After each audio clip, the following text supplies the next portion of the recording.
video games, you're bound to die, you're bound to fail, and you're bound to kind of persevere.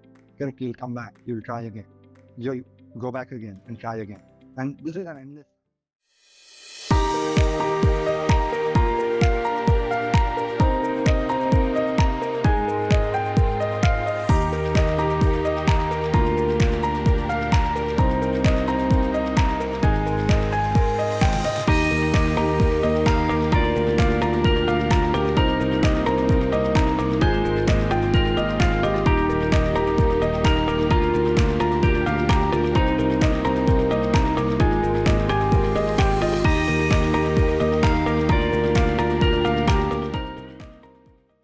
Apart from the research I do and the work I do, I also write a weekly column on video games with a newspaper called Telangana Today. The column's been in action for about 6 years. I write weekly, and one of the biggest things I always keep coming back to is what video games can do for education, and how can we kind of fit it into the way we design courses, the way we design curricula, how can students benefit from engaging in video games. And I was trying to present you a few of the snapshots here. So let's take a look. Okay? So I would like to begin with a story. Right? And this is a story that comes from two friends who I've known for a very long time. I think we've been friends for about 2 decades now. I grew up alongside them in Exeter. And for the sake of today's talk, let's call them maybe Shyam and Ravi. I think 2 extremely simple names, right? So let's go with that, very common Indian names. Right? So Shyam and Ravi, the story happens a long time ago, as I was telling you about 2 decades ago. Well, people growing up and, urban India in the 1990s, the IT revolution still, Hyderabad was still not what we call it today. Not we call what it is today.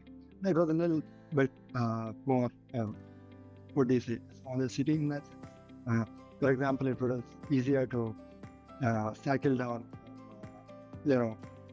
Gachibowli to Indiranagar in 7 to 8 months.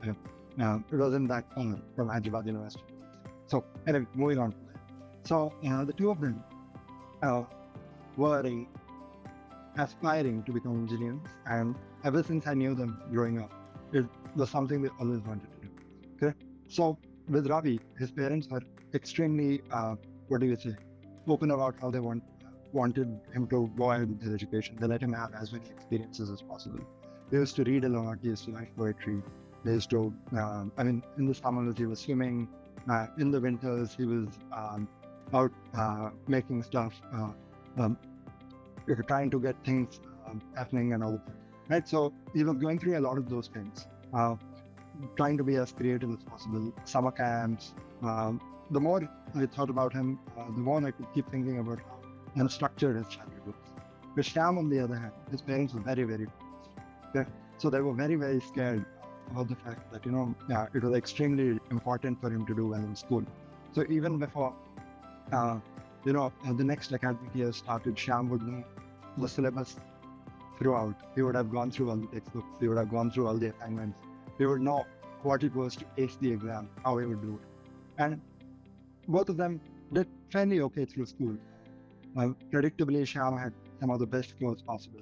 I think I graduated top of his class in school, went on to do really well through classes 11 and 12, went to one of those elite engineering schools in the city and all of that. Right? And Ravi took his time. He didn't know if engineering was a thing, but because everybody else was doing it, he decided to do that. But one thing that separated the 2 of them, with the way they kind of went through those teenage and adolescent years, Ravi spent a lot of time playing video games because he really liked it, and his parents encouraged with that aspect. So the latest gaming gear and hardware was something new. Right? So things like the PlayStation Portable, he would always find at his place. And he was busy playing with them as much as he could. And whenever I would see Shyam and I would talk to him, Shyam would keep telling me, Aditya, there's no time for games. My parents are very serious about it. There's no time. I need to do this. I need to do that. There was a checklist. There was a map laid out for him, and he had to follow that religiously.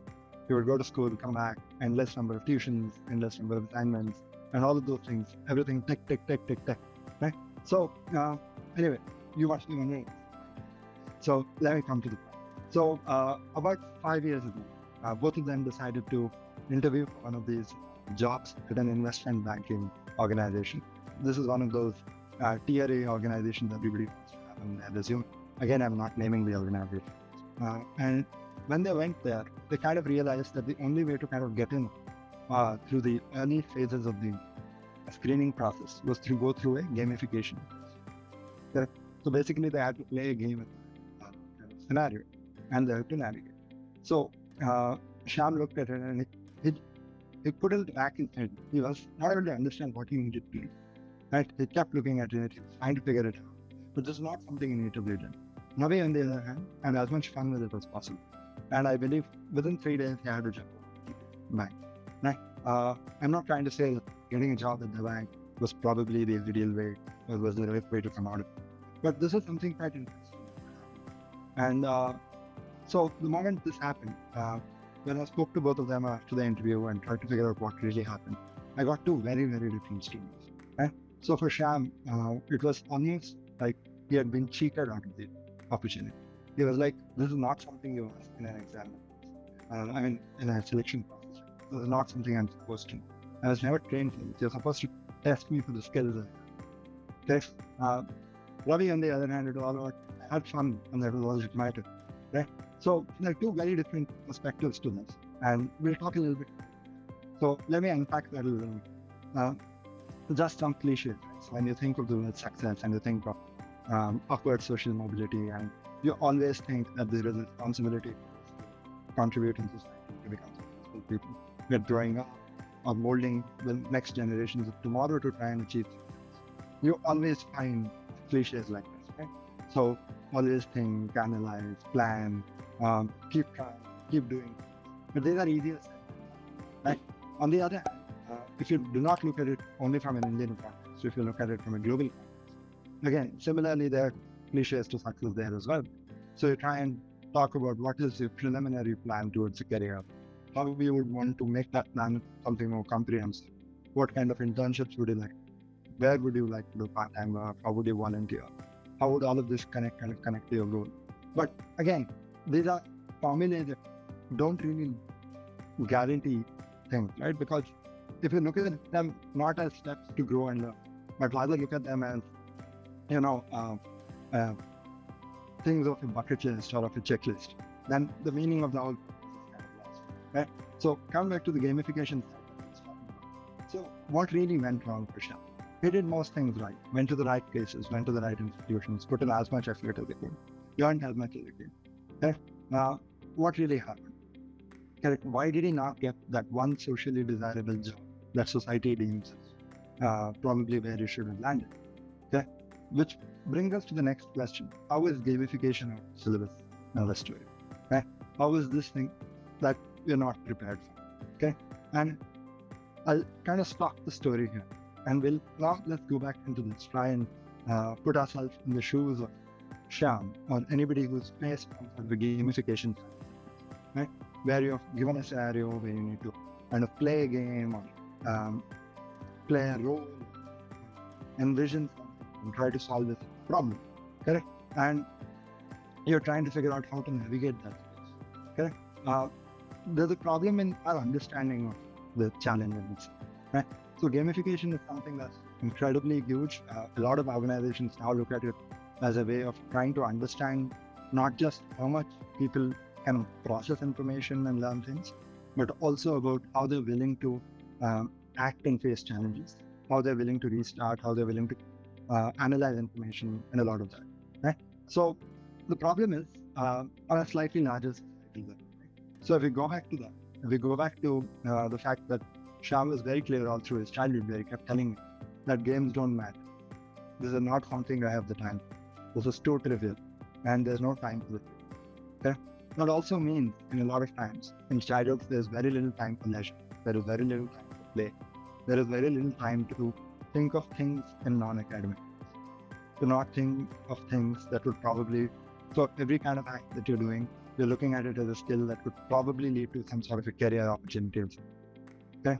Which also means you're losing out on something. Okay? This focus makes sense, I understand, with a population of 1.5 billion with the latest numbers. Everyone seems replaceable, right? So you want to have most number of skills that you can provide. I want to make sure that you're indispensable. But this also means that as you're trying to accumulate all of that, there's no time to stand and from that iconic point, right? Or there's no time for creativity. So we're basically over time through our curricula, through our understanding of education, cutting some things in. So I was in conversation last evening with a bunch of young people who I play basketball with in the society I live in, who are telling me that apparently in their curricula or in their timetables, there are no dedicated periods for English, which is right? So apparently whenever there's a teacher missing for one of the core subjects, right, or who is on leave, that particular period then becomes the period. It seems very, very ridiculous. Right? Because English is not just language proficiency. There's also the opening up to ideas and stories, right? And these are really fancy schools. Which, when I say fancy, I mean in terms of the syllabus, in terms of the vision that they have for the students. Right? So how do we think of something? So this problem is twofold. There's one where society, system, families, all of us tell us that games are something I faced through most of my life as well. Thankfully, it now pays for the bills. My parents are okay with it. But jokes aside, the fact remains, when you look at gamification activities, for people like Sean and a lot of other people in society, it's just another test. That you figure out then on how to try and beat, how to ace it or crack. Okay? The fun element is lost to you. And the opportunity to learn is lost to you. The way we work, the way the country kind of works, I'm pretty sure there are places where people are being trained to ace this gamification tests. Okay? To look at it and kind of game it and crack it. But that's what we do with exams, we do with all aptitude tests, right? So I think there's a problem there that we're trying to identify. Right? And I think this problem is something that we can solve if we kind of embrace games in the curricula we design, in the way we design programs, in the way we design classes. I'll talk a little bit about that. Okay? So let's go back to try and see what the positive side of games are. Okay? What can games offer? Okay? So first and foremost, if any of you ever played a game, and if you haven't, I request you to try a game. It doesn't have to be a video game, but something even kind of like a board game, something even simpler. Okay? Games are, if you think about it, places that allow you to think out of things. They allow you to think of new ways, new solutions, creative kinds of thinking to solve puzzles. A lot of video games are heavily puzzle-based. Correct? So it requires you to think in ways that you generally do. And it also means you're taking risks. Correct? So all that you've achieved, all you've kind of done, you're risking all of that to try and think in particular. Right? So video games allow students, players, or people who engage with them to think in really creative ways. Also take risks, knowing that all the time you're put into a game could probably go waste because you might not solve it. But is there a safer place to take those risks than say in video games, right? So correct, there's that. The second thing, there's the whole never give up element of things. Okay? Video games, you're bound to die, you're bound to fail, and you're bound to kind of persevere. Correct? You'll come back, you'll try again.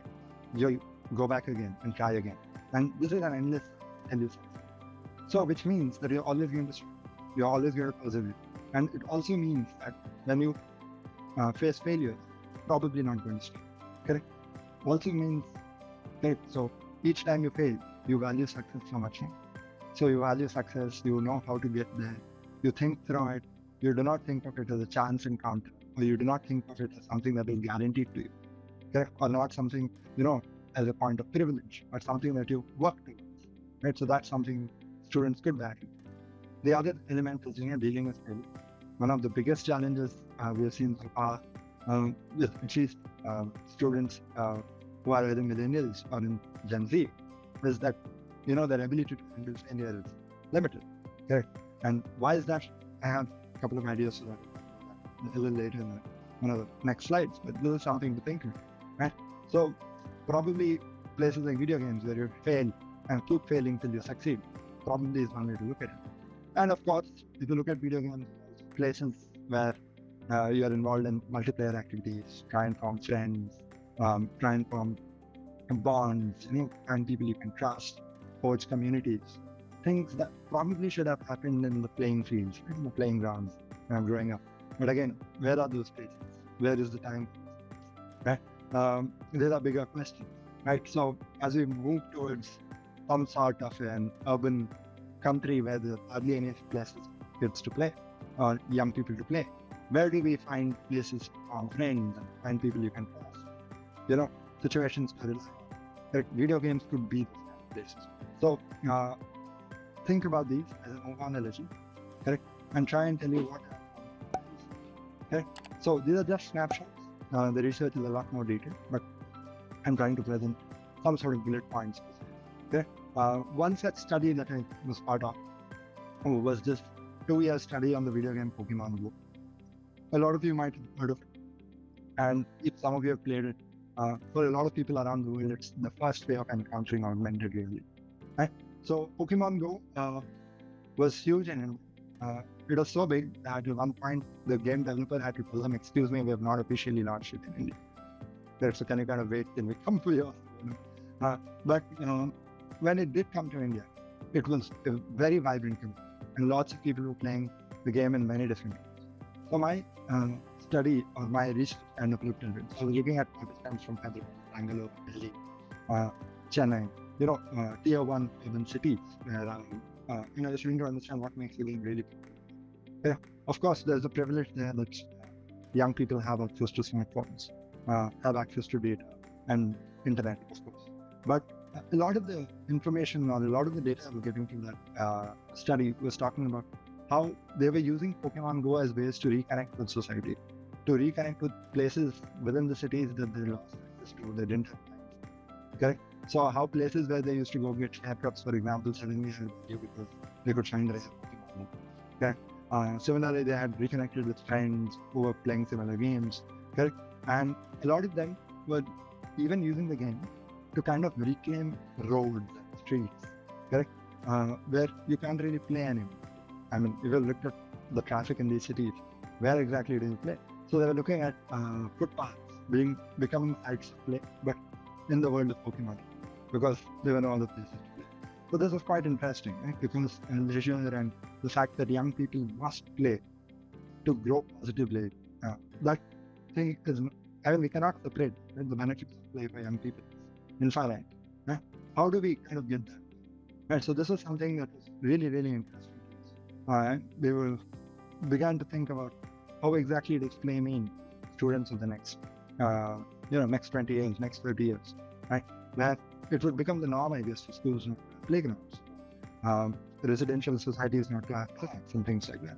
Right? Increasingly, it already, how do we look at it? Okay. This is something, the next one is for a study, not technically a study, but a piece I had written for teacher class, which meant I had to go and do some research. I was looking at people who were playing games like FIFA and NBA, and I was talking to them as to why they were playing those games and how is it that they were benefiting. Of course, they were playing those games because they like playing games, but a lot of them were also people who were actually playing basketball. Okay, so they were using the game as a way to try and understand how the sport itself. So when you play a game like FIFA, you understand how the football club system works in Europe, how the business there works. With NBA, they were beginning to understand how teams and football in countries like the US. Okay, so they were looking at all of that.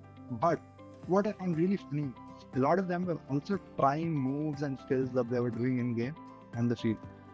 Right? They were looking at video games as places to test skills and then try and get those skills into their own actual play style when they were playing with the ball on the ground. Right? So this is quite interesting, because generally you would think it would be the other way. So you would play the sport and through the sport get into the video game, because the sport's always been there. But with the young people of today, I think the connection's the other way. You play the video game and use the video game as a way to enter actually playing the sport. So that was interesting. Another angle I kind of was with players of games like Assassin's Creed, Age of Empires, okay? And how they understood history and how they kind of thought about the field itself was really, really interesting. So if you think of a game like Assassin's Creed, it's very, very subversive history. It's almost history reimagined. Okay, so with games like that, how young people and students are going back to actually figure out how history itself was written, thought through, what kind of sources to kind of engage with. That was really, really interesting. Okay? So that is something I found quite amazing, especially considering if you look back at careers, history is considered to be not one of those rewarding career options, right? Which also means a lot of young people today struggle with history. Right? So how do we think? Okay. Lastly, this one is purely quantitative and numeric, if you think about it. So with players of RPG games, role-playing games, first-person shooters and things like that, I was beginning to realize how great the numbers and calculations. So every move they made, every step they took, every time they decided which weapon to go with, they knew how much of a chance they had to succeed at the game. So the way they were processing, basic arithmetic, the way they were processing probability was off the charts. And this is something I found really, really interesting. Because all of these, if you think about it, are transferable skills. They transfer to jobs, they transfer to life, they transfer to how we approach relationships. Correct? And these are all really important things. Correct? So, which automatically meant that we probably have to now question when we say games don't matter or games are too trivial. They're not something we have time for. Correct? Because I think we're beginning to lose out on what they can become. Correct?